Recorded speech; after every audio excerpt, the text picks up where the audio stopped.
It's being called the silver wave. The Wall Street Journal cited research by Zillow that says a record number of homes will hit the real estate market over the next 2 decades as baby boomers age. The question is, who's going to buy all those homes? Joining us tonight, we welcome back Skylar Olsen, the Senior Economist at Zillow. Skylar, good to see you again. Welcome back.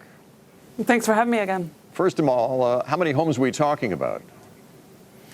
Well, I mean, one of the ways to kind of think about this is that roughly a third of homes are owned by those 60 and older.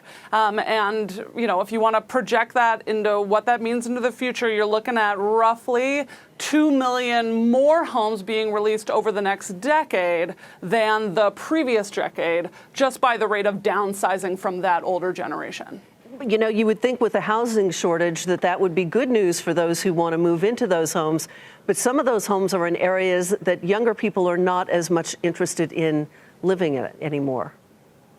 Yeah, I think if we're looking from a national picture, it's hard to say really how this will net out because the millennial generation itself is so huge and there are a lot of forced-died home buyers and we've been underbuilding on a national picture. But you're right, as soon as I get to a much more local view, say I'm looking at Rust Belt areas that haven't been able to add the kind of jobs or industry growth that attracts a younger population, or say places that are de facto retirement communities. So they don't attract that younger population by very nature of what they offer to older generations, right, in their exclusivity in those kinds of communities. Those areas, the relative size between boomers and the next generation, Gen X, is going to make it so that housing is going to slow down. You know, prices may really good and truly start to slow down, and sales are going to have a really hard time picking up. And we should be clear, we're not just talking about retiring baby boomers. We're talking about baby boomers who are moving to assisted living or moving in with their kids. They've been retired already. I mean,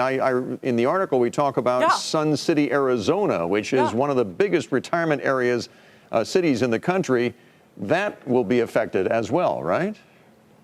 Yes, absolutely. And you know, what we're really getting at for a lot of elements here is really towards those later states of life. So what really, you know, one of the triggering events in one's life that really makes you think to change homes is the loss of a spouse, for example, right? The person that made that last house the home it was. And so if you go through that kind of experience, you know, which I think, you know, many boomers over the next several, you know, few decades will go through, that will cause a lot of housing change.